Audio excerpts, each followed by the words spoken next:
Siomra Welcome to Collecting Issues, the bi-weekly comic book book club that you can follow along with. This week, we're taking a look at Injection from Image Comics, collecting issues 1 to 5 from the monthly series by Warren Ellis, Declan, Shalvey, and Geordi Bell. I'm Ben, and I'm joined by my wonderful, patient co-host, Michael, who's across the table. Say hello, Michael. Hello, I'm Michael. That was attempt number 57 from Ben to do that intro. Excuse you, it was attempt number 58. Very good. Right. Ben, Right. Ben, we're talking about Injection. Yeah, bloody Injection. Not injections that you get in the hospital now, Michael. It's now a comic book. Ben, very quickly, tell us about it. What is it? Who published it? Where did it come from? So it's a monthly comic, as we mentioned in the intro there. It comes from Image Comics, the individual kind of aspired, creator-friendly comic book company from Data America. And it takes a look at a rather unusual thing. A think tank of 5 individuals who have various different skills come together, and they kind of do something very silly, Michael. They design an AI program that can kind of think for itself, and it goes off into the world. They basically cause a kind of singularity, but it's a slow-growing singularity. And it goes out and it takes over the world, and now it's come back to haunt them. They find that the 21st century is too boring. Yes, it lacks innovation. Yeah. Innovation. The byline kind of puts it best. 5 crazy people poison the 21st century. It's there on the back of the comic, and it's a pretty solid way of looking at it. It's an interesting L read. I chose the one for this week, and we've decided to pick it apart. So let's get into it. All right, then. First of all, it follows 5 main characters. We have Maria Kilbride, Robin Morrill, Simon Winters, Simon Winters, Bridget Roth, and I can never say this. Vivek? Is it Vivek? Yeah, Vivek Headland. Yes. Vivek Headland. These are our 5 think tankers. Is it a think tanker? Is that what they're called? I think so. Thinkers. Probably, more than likely. It's an interesting comic book because these are all different nationalities, backgrounds, things like that. Maria Kilbride is British-Scottish. I think she's Scottish. Yeah, I think she's supposed to be more Scottish than that. Robin Morrill is very, very, very, very, very, very English. He's Cornish, isn't he? He's Cornish, yeah, so he's old English. Simon Winters is kind of your post-colonial look at things, I suppose. He's got an interesting relationship with England. He's a secret agent for England. He's essentially a Black James Bond. He's essentially a Black James Bond, but Bridget won't let him say that. Bridget Roth is an Irish woman. Yeah. Sure look it. Sure listen. Sure look. She's from Dublin. She's from Dublin. Which is where we're from, That's Ben. where we're from. And Vivek Headland is, as far as I know, again, a little bit of a post-colonial nod. I think he's British raised. I get the impression. I don't think we're fully told. We're not fully told. It's not fully examined. He's some sort of polymath genius. Yeah, so it comes to us from... He's very Sherlock Holmes. Very Benedict Cumberbatch. Yeah. Benedict Cumberbuns, Sherlock Holmes. A kind of subcontinental Benedict Cumberbatch. Yeah, let's look at it that way. It comes to us from Warren Ellis and Declan Shalvey. Declan Shalvey is a homegrown hero here from Dublin.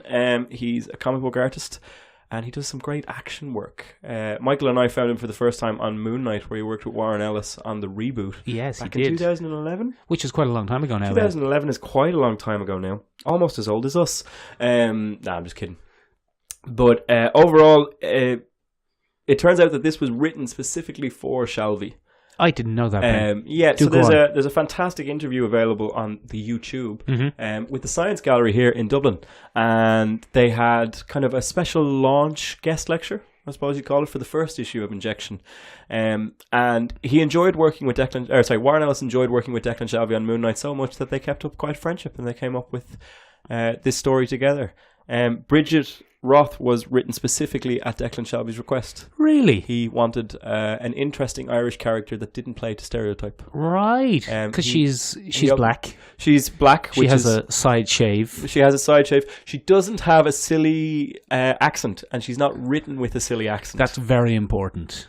Very often when we take a look at any kind of Irish representation in comics, we automatically remove the TH and we put a DE in for the. What the hell is this? What the hell is this? And that can be quite insulting if you read it too many times. In fact, we won't go on too much of a tangent here, but recently the TV show Krypton has introduced Lobo as an Irish character, and people have complained that Lobo was never written with an Irish accent. Yeah, but it's Emmett Scanlon, who's a well-known actor here on this side of the pond. I think it's a pretty good idea, but we'll get back to the comic anyway. Sorry, we're getting way off topic already. In terms of representation, I think the comic overall is very interesting. It's typical Warren Ellis. It's incredibly Warren Ellis. It's incredibly Warren Ellis. He's using it as an opportunity to be very critical of empire and authority, imperialism in general. Many of the characters, as I said, are kind of post-colonial in nature. There are minorities that are represented in the British landscape, and some minorities that are not represented on the British landscape, in that case Bridget, but they can be very critical of the way that things are done in England. I think it's no coincidence that Robin Morrill is probably from Cornish country, which would traditionally be a little more agricultural and working class than the rest of English, and quite often forgotten. I don't know if it would be working class. Agricultural, certainly. Agricultural, certainly. I say agricultural and possibly seen by the rest of Britain as rather old-fashioned and backwards. I don't know if I want to say backwards. Look, we're not British, Ben, so we wouldn't be experts on what Britain's opinion of Cornwall is. But there is a mysticism about him as well. Yeah, and then of course there's Maria Kilbride, who's Scottish, and we all know that relationship is tense at best. Fraught. Tense at best. So it's an interesting look from that point of view. It's kind of a classic examination of just what it is to be an empire and what the damage that you've done. There's a lot of shadowy government agencies going around. My God, Warren Ellis loves a competing shadowy government agency. Look, Ben, were this not from Image Comics, I would have no hesitation in believing this fits in with Warren Ellis's current run on Stormwatch. Yeah, it's almost identical in many ways. It shares a lot of ground. I would say that he's a little more creative and flexible in the world building that he does in this. It reminds me very strongly of his Metropolitan days, where this kind of, I suppose the term you'd use is technomancy, where go on. Magic and technology fused together into this kind of new weird hybrid thing, and it's out of control. He does kind of bring up a couple of times the concept that all magic is science we don't understand. Yeah, well, this is one of the key parts when researching for this one. He makes that point in the speech that he gives at the Science Gallery that I mentioned earlier. He said that when he was younger, science fiction would have to take that leap. And then he proceeds to read a series of headlines from scientific journals and stuff like that, which are very outlandish. And he says, we don't have to do that anymore. Science has really caught up and is now pushing itself at a rate that we can't keep up with. I know some people may disagree with that, but for him, from a fiction point of view, I guess that's probably true. So we see a lot of that. Ben, I'm not terribly familiar with Transmetropolitan and technomancy. Do you want to give us a bit of what do you mean about that? So the central conceit of Transmetropolitan is a grumpy... it's Warren Ellis, disenfranchised. It's Warren Ellis who borrowed the body of Grant Morrison. Yeah, and just decided to draw himself have himself drawn as Grant Morrison for some reason. And it's him raging against the machine, and the machine in a very literal sense, in that it's a heavily techno-dependent society that doesn't do anything outside of technology. And all the regular corruption of our world is there, but it's augmented by technology and made even worse. And there's all kinds of data mining and GDPR stuff that would probably make the European Union sweat a little bit these days. But in that regard, again, he has a love-hate relationship with technology in all his work, whereupon he seems to love envisaging the future, but it only ever goes wrong. Technology is never a beneficial thing when it becomes too powerful. And in this, the injection is the name that they have granted to the AI kind of creature that they created. It's half technology, half magic. Yeah, half technology, half magic. So I think what's interesting about Volume 1, which is the one that we're looking at there, there are currently 4 volumes published, I think. Okay, well, don't tell me about those. We don't care about those because we're only dealing with Volume 1 today. But the central creators of this are Maria Kilbride and Robin Morrill. Right. Because Maria Kilbride is a genius. That's her character arc. She's very intelligent and can build anything. Yeah.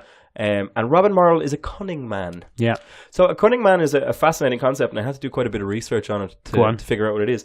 Cunning men are an established part of medieval society and have lasted for a very long time, especially around Cornwall and those regions. Cunning men are They're civilian magicians. Hedge wizards. Yeah, hedge wizards. Druids with clothes.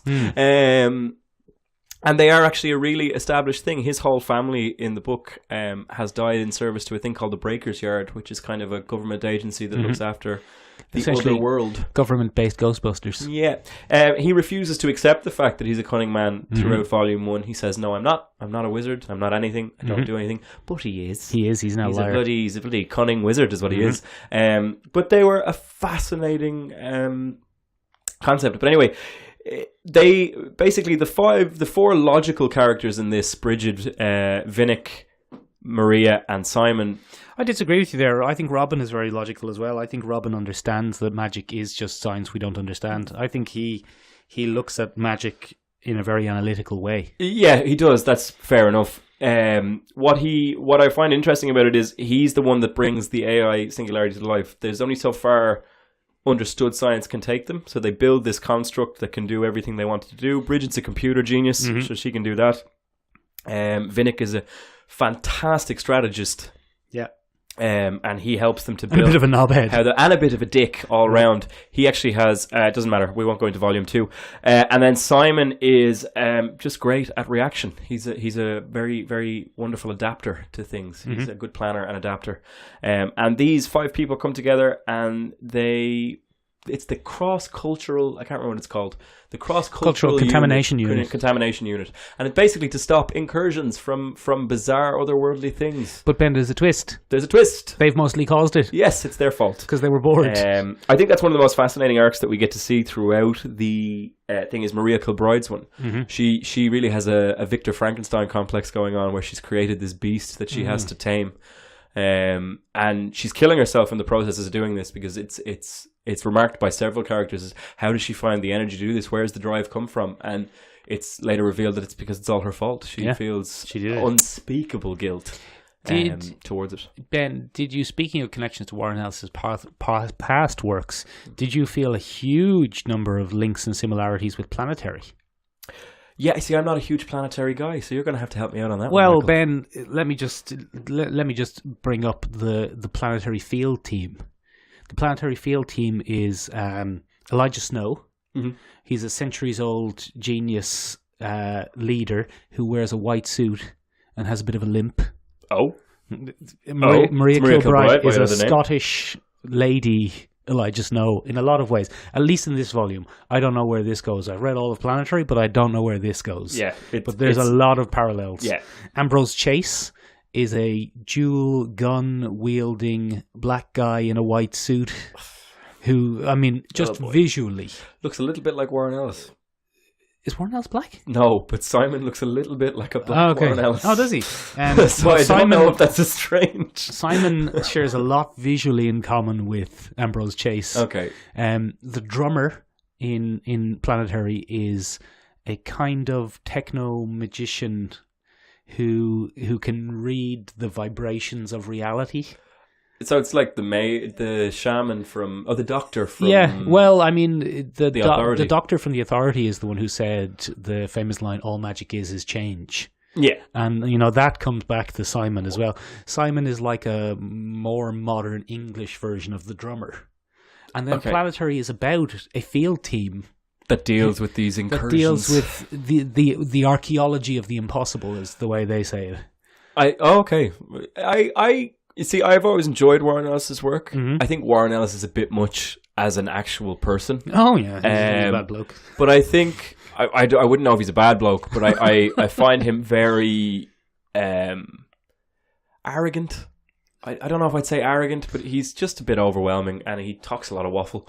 But I do enjoy the stuff that he writes. I enjoy his characterizations. I've enjoyed getting to know these characters as much as I have. I would say that once you get past Volume 1, things start to shift in a different Well, luckily we're not talking direction. about that. We're not, but you asked, so I'm just answering that particular question.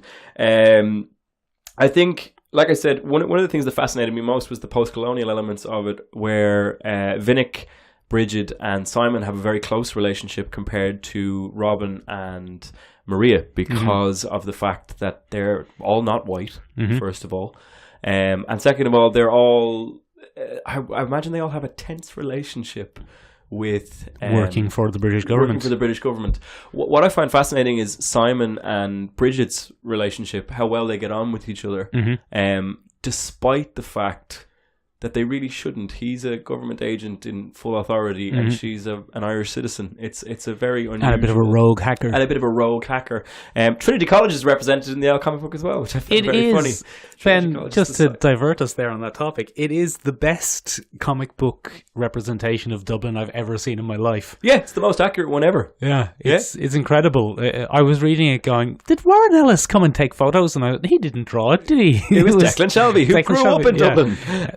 What I did find hilarious, she does park her Land Rover in front of Trinity College. Yeah. But you can't do that anymore. No. You could never do that. The road layout has changed quite a bit. Also, Trinity College appears to be... Excuse me. Trinity College appears... Sorry, I needed to sneeze. Trinity College appears to be representing the Garda station.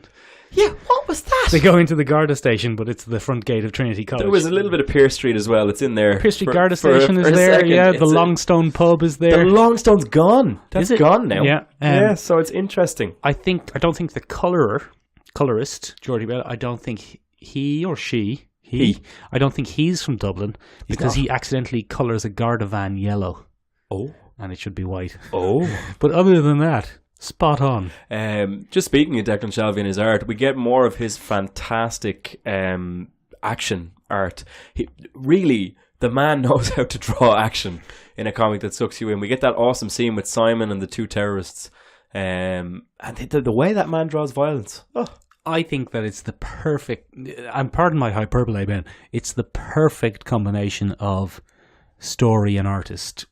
It's just spot on. They suit each other perfectly. Yeah, there's no hyperbole there. I do think you would be hard pressed to find a better match for two complementary styles. And the colorist does a fantastic job. Except for the yellow Garda van. But apart from that, in terms of mono palettes and things like that, just a stunning achievement.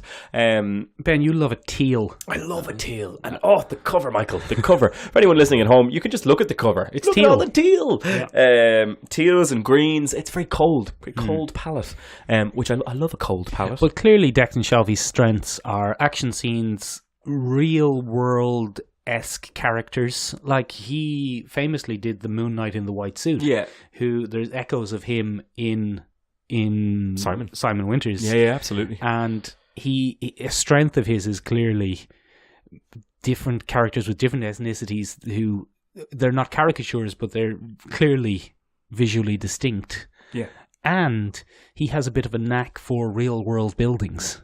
Yes, he has a real talent for real buildings. Like there's a kind of architecturalness to some of the art. There's a wonderful section in the deluxe edition, which I bought out of sheer excitement, where you can see his preparation sketches for buildings. Well, then, were I listening to this podcast about this collected edition here, I would be very disappointed to hear you bringing in something that I don't own. Well, you could just type Declan Shalvey prep sketches into Google, and you can find all of them there in case you don't feel like getting something new. Good. How did you feel about all the body horror in Volume 1? Look, I thought it was relatively mild. I quite enjoyed it. I did not know that Declan Shalvey could draw in that regard. It made my skin crawl a touch. What specifically are you talking about here? The Spriggans taking over the gentleman. Spriggans. Spriggan. It's a Spriggan. It's a Spriggan. It's a Spriggan. It's a Spriggan, Ben. Spriggans are... Spriggans, Ben. One of the things I really enjoyed was the obscure mythology that he pulls in. So along with Cunning Folk, we took a look at Spriggans.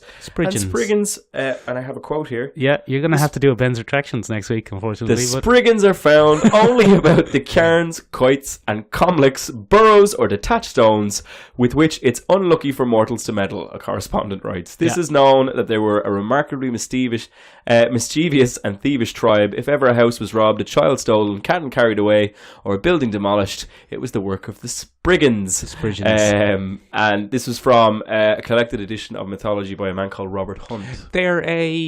It's interesting for us because we always kind of think about the fairy folk and fairy mythology as being Irish, but it's not exclusively, is it? We share British Isles history a lot of the time. One of the things that frequently happens is that we mislabel or misrepresent which myth belongs to which place.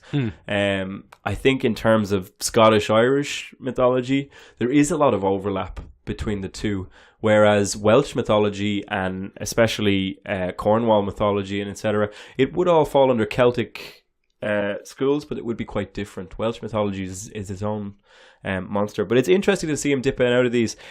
We should explain that the mythology is being directly created by the injection. Or is it? Or is it? This is the question. This is the wonderful question I think that hangs over the entire thing.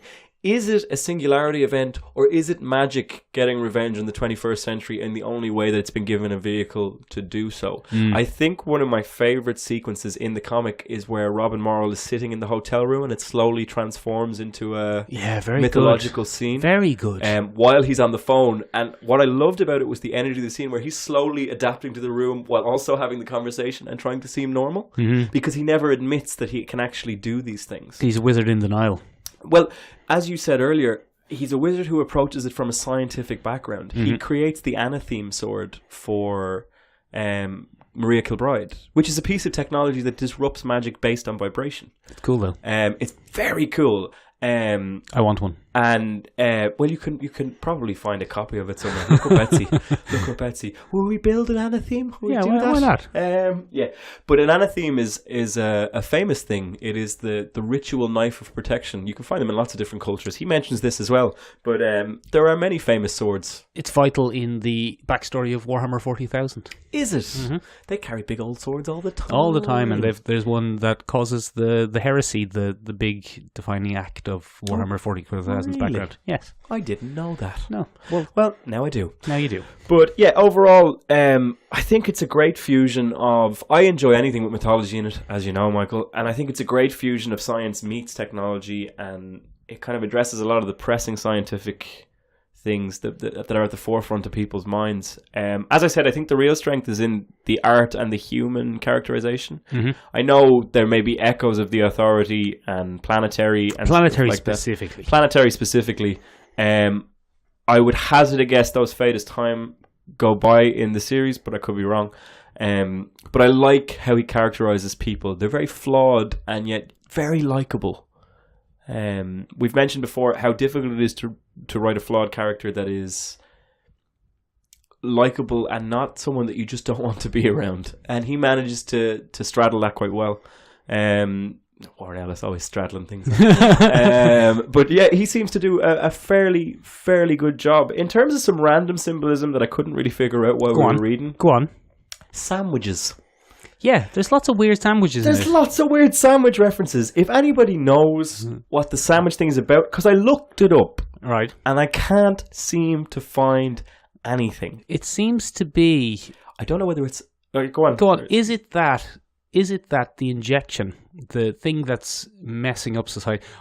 Tangentially, by the way, I like when it turns out that the captions that we've been seeing throughout the story turn out to be the injection. Yeah. And it starts communicating with the characters. That's one of my favorite moments. It's the narrator. It's kind of a little bit Doom Patrol in that Very sense. Doom Patrol in that sense.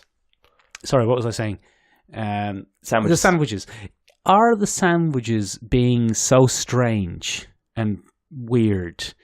Are they a twist of reality that the injection has caused that people don't really notice? This is an interesting question because, interestingly, it seems to be a punishment exclusively brought on for the characters. Maria Kilbride is obsessed with sandwiches she can never get. Vinnick is obsessed with a sandwich that he doesn't... He's obsessed with getting a sandwich he actually likes. He can't get a sandwich that he enjoys. Yeah. Bridget doesn't like sandwiches, but she keeps eating them. It's lots of sandwiches. And but it's also a central focus in the art. Transitions from scene to scene they often end on a sandwich. I just can't understand. I took a huge leap of interpretation and said it's because our reality is sandwiched between technology and mythology. Oh, look at that. Look at that leap. Look at that. Look at that leap. So we do lots of sandwiches. There's lots of sandwiches in this. Lots of sandwiches because we're a sandwich in reality.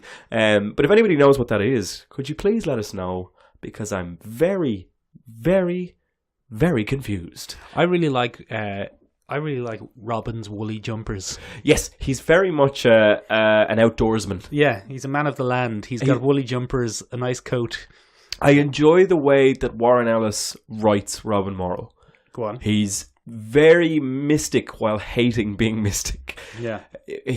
For example, we meet him when he's walking the oldest road in England. Right. To recharge his battery. To recharge his Englishness. Yeah, and the woman stops him to talk to him about the breaker's yard. Mm-hmm. And he's like, I have to do it. I don't have a choice. And he's not happy about it at all. One of my favourite scenes is where he finally concedes at the end of the book.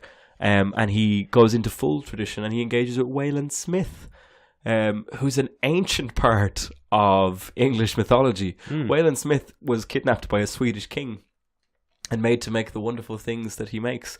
But the whole sequence at the end of the book where he places a stone coin at the base of a tomb is actually directly taken from something that you can do in England. Oh, really? In England, and I have another quote here, an English tradition connects Wayland with the stone burial chamber near White Horse Hill. That's the big hill with the white horse. Oh, I know the one, yeah. A local legend says that the chamber is haunted by an invisible smith who will shoe a horse for a traveller, provided that a coin is left on a stone and that the traveller absents himself while the work is in progress. That's cool. If he tries to watch or if he looks toward the smithy, the charm will fail. So there you go.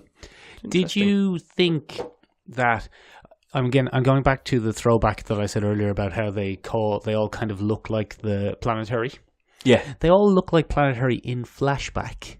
But then as they move forward in the story, unlike a lot of older stories, they're not stuck to a costume. They wear real world clothes. No, it's so interesting. Maria Kilbride starts like looking like Elijah Snow, but then by the end she's in a long trench coat and she doesn't really look like him at all anymore. Yeah, so it's interesting in terms of character development as well. I'm not sure if Warren Ellis is intentionally playing with stereotype, intentionally not critiquing his own work, but almost challenging himself to move outside of it. What I find interesting is we're introduced to Bridget as the tough girl, the tough rogue hacker, and you're expecting someone very edgy. She's got green hair and a beanie. By the end of it, she's quite a sensitive soul. She's suffering, and she had to deal with some stuff that she didn't really want to deal with. Like she has to watch a body possessed by the injection.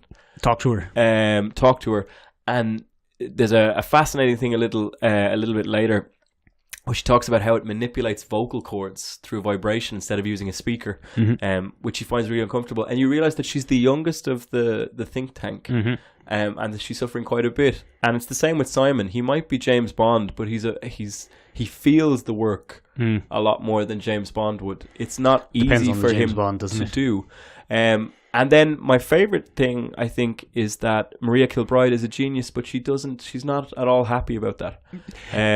She suffers again. It takes a certain amount of chutzpah as a writer. Chutzpah.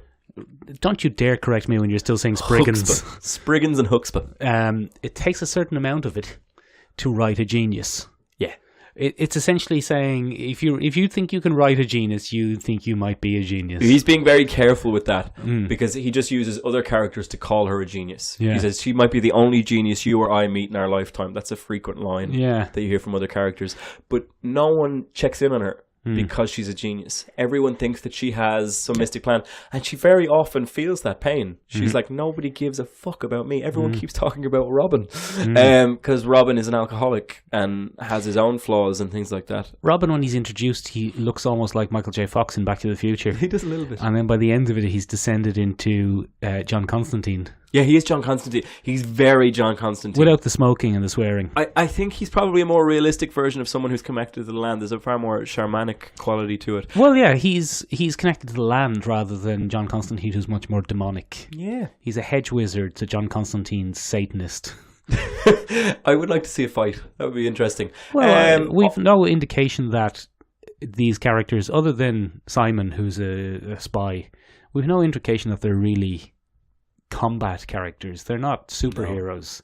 No. They're not at all. They wouldn't. They're not. Yeah. What would Robin do? John Constantine could send him to hell or something. Get a big fuck off and a theme sword and just lob it at him. Disrupt the magic and cut him in half. No, I'm kidding. But yeah. So anyway, to wrap it up, Michael, what did you think of it overall on a personal level? Ben, I liked it. I enjoyed it. I want to read more. Yes, it's very good. How many more are there? I'm currently reading volume 3 of it. I will get volume 4 when it comes out. Is it over? I think it's over now. But I'm not 100% sure. Injection is very possibly over. Do you want? Shall I? But we should probably check that. Thank you. Because we're only doing volume 1 today, so it doesn't really matter if it's over. But yeah, I really enjoyed it. I enjoyed seeing good Irish representation in comics. I love the art. And I'm quite interested in the story. I like the sense of humour that Warren Ellis seems to have given to the Injection. The Injection has a weird sense of humour about what it does. It's very into ironic punishment or twisted logic and things like that. And Maria Kilbride comments as much. Looks like there were 15 issues and it ended in there you go. 2017. There's a clue that it leaves to do with history. And then Maria Kilbride finds a factory that's abandoned. And the director that she's working for asks, what would that have to do with ancient history? And she says, it's a machine for it. It's a joke. It's sense of humour. Because a factory to a machine would be ancient history if you were an AI singularity that lived inside the web. If it was nuts and bolts from the Industrial Revolution, you would be. A very clever thing. But that's what I enjoyed. The singularity seems to be an oddly cruel, humorous... But it's a very interesting bad guy. It has near omnipotence, but chooses not to use it all that much. Not omnipotence, what is it? Omnipresence. Omnipresence, that's it, thank you. And it's learning. That's the thing that we find out. It hasn't... The singularity... What's most interesting to me about the singularity or the Injection from that point of view is it's not instantaneous. It doesn't automatically know everything. It wants to learn because it's a living thing. So it's interesting. Look, it's a good L series. It's a great L series. What did you think of it? Get in touch with us on the Facebook group, please. We'd love to hear your thoughts. Did we miss anything that you really loved? Let us know. What's up with the sandwiches? What's up with the goddamn sandwiches? Why does he look like Michael J. Fox? Why does he look like Michael J. Fox?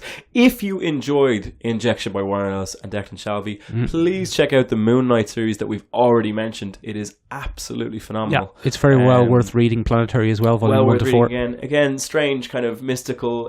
Planetary is another one that you can look out for if you enjoy just said those. that. Yeah, I was just reiterating there what Michael said. If you're really pushing the boat, check out some of The Authority as well, or Warren Ellis's new run on Wildstorm. Yeah, again, very similar to that. Let us know what you thought down below. We'd love to hear it. Declan Shalvey, if you're listening, you're always welcome on either one of the podcasts that we do. We'd love for you to get in touch. Tell the people about the other podcast. There is another podcast. You can check it out. Michael and Benjamin's podcast, much simpler name to remember. And if you could, we are a brand new podcast in this regard. If you could give us a review on iTunes, that will really help to boot us up and over and get the name out there as much as possible. Please share this with your friends. Get involved. If you love comics, you'll probably enjoy the podcast. Fingers crossed. And we'll see you again in 2 weeks. Stay tuned for the announcements of the next issue. Bye.